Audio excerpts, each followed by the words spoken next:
कभी आपने सोचा है, जब जिंदगी के सारे दरवाजे बंद हो जाएं, जब अपने भी साथ छोड़ दें, जब दुनिया मुंह मोड़ ले, तब क्या किया जाए? क्या रोया जाए, शिकायत की जाए, या फिर खुद अपने पैरों पर खड़ा होना सीख जाए? दोस्तों, आज की इस कहानी में हम बात करेंगे भगवान गौतम बुद्ध की एक ऐसी प्रेरक कथा की जो हमें सिखाती है, सहारे की उम्मीद छोड़ो, खुद को सहारा बनाओ। क्योंकि जब तक हम दूसरों पर निर्भर हैं, तब तक हम अपनी ताकत नहीं पहचान पाते। एक बार की बात है, बुद्ध अपने शिष्यों के साथ एक गांव की ओर जा रहे थे। रास्ते में एक युवक मिला, उदास, निराश, आंखों में आंसू लिए हुए। वह बुद्ध के चरणों में गिर गया और बोला, भगवान, मैं बहुत दुखी हूँ। मेरे माता पिता का देहांत हो गया, दोस्तों ने मुंह मोड़ लिया और अब मुझे कोई सहारा नहीं है। कृपया मुझे बताइए, अब मैं कैसे जीऊं? बुद्ध ने मुस्कुराते हुए उसे देखा और बोले, तुम्हें लगता है कि तुम्हारा सहारा कोई दूसरा है, लेकिन सच्चाई यह है कि तुम्हारा सबसे बड़ा सहारा तुम खुद हो। वह युवक बोला, पर भगवान, जब साथ कोई न हो, जब मदद करने वाला कोई न मिले, तो इंसान टूट जाता है। बुद्ध शांत स्वर में बोले, जो सहारा बाहर ढूंढता है वह हमेशा टूटता है, जो सहारा अपने भीतर ढूंढ लेता है उसे कोई गिरा नहीं सकता। बुद्ध ने अपने शिष्यों को पास बुलाया और कहा, एक बार की बात है, जंगल में दो पेड़ थे, एक बड़ा मोटा और मजबूत और दूसरा पतला और छोटा। एक दिन तूफान आया। बड़ा पेड़ बोला, मैं इतना विशाल हूँ, मुझे कौन गिरा सकता है। लेकिन जब आंधी चली तो वही पेड़ जड़ से उखड़ गया। छोटा पेड़ झुक गया, लेकिन टूटा नहीं, क्योंकि उसे पता था मजबूती झुकने में भी होती है।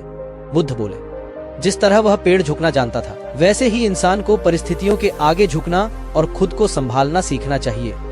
दुनिया तुम्हें गिराने की कोशिश करेगी, लेकिन अगर तुम लचीले हो, आत्मनिर्भर हो, तो कोई ताकत तुम्हें तोड़ नहीं सकती। बुद्ध ने उस युवक से कहा, हर इंसान के भीतर एक दीपक है, लेकिन हम उसे जलाना भूल जाते हैं। हम दूसरों की रोशनी में जीना चाहते हैं, और जब वो रोशनी बुझ जाती है, हम अंधेरे में खो जाते हैं। उन्होंने एक सुंदर उपमा दी, अगर कोई तुम्हारे घर की दीपक बुझा दे, तो क्या तुम हमेशा अंधेरे में बैठोगे या फिर खुद एक नया दीपक जलाओगे? युवक चुप था। बुद्ध बोले, इसी तरह जीवन में जब लोग, हालात या भाग्य तुम्हारी रोशनी बुझा दें, तो दूसरों के सहारे मत बैठो, खुद अपने भीतर से उजाला पैदा करो। कुछ महीनों बाद वही युवक बुद्ध के संघ में दीक्षित हो गया। वह हर दिन ध्यान करता, सेवा करता, लेकिन एक दिन उसने कहा, भगवान, मैं बहुत अकेला महसूस करता हूँ, कोई मेरा ध्यान नहीं रखता। बुद्ध मुस्कुराए और बोले, अगर तुम चाहते हो कि कोई तुम्हारा ध्यान रखे, तो पहले खुद अपना ध्यान रखना सीखो। फिर उन्होंने एक कहानी सुनाई। एक बार एक साधु नदी पार कर रहा था। अचानक नाव पलट गई। साधु ने सोचा, कोई मुझे बचाएगा। वह तैरना नहीं जानता था। थोड़ी देर बाद उसका शरीर बह गया, लेकिन दूसरी ओर एक किसान भी गिरा। उसने सोचा, मुझे कोई नहीं बचाएगा, मुझे खुद को बचाना होगा। वह पानी में पैर मारता रहा, तैरना सीखता गया और किनारे तक पहुंच गया। बुद्ध बोले, जिस दिन तुम दूसरों के सहारे छोड़ दोगे, उसी दिन तुम जीना सीख जाओगे। बुद्ध ने अपने शिष्यों से कहा, जब कोई बच्चा जन्म लेता है, तो माँ कुछ समय तक उसे सहारा देती है, लेकिन अगर वह बच्चा चलना न सीखे, तो वह जीवन भर दूसरों के पैरों में रहेगा। इसीलिए बुद्ध कहते थे, आत्मदीपो भव, स्वयं अपने दीपक बनो। दुनिया का यह नियम है, जब तक तुम उपयोगी हो, लोग साथ रहेंगे। जैसे ही तुम्हारा लाभ खत्म हुआ, लोग दूर चले जाएंगे। यह कटु सत्य है, लेकिन इसी सत्य में जीवन की सबसे बड़ी सीख छिपी है। बिना सहारे जीना सीखो। बुद्ध के कई शिष्य थे, आन, अंध, उपाली, महाकश्यप, लेकिन बुद्ध ने कभी किसी को अपना उत्तराधिकारी नहीं कहा, क्योंकि वे जानते थे हर इंसान को खुद अपनी बुद्धि से जीना होगा।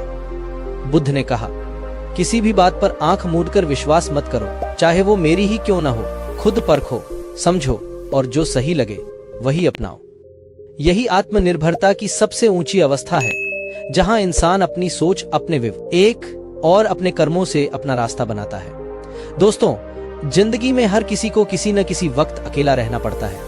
लोग बदल जाते हैं, हालात बदल जाते हैं, लेकिन अगर तुम अपने भीतर स्थिर हो, तो कोई तूफान तुम्हें हिला नहीं सकता।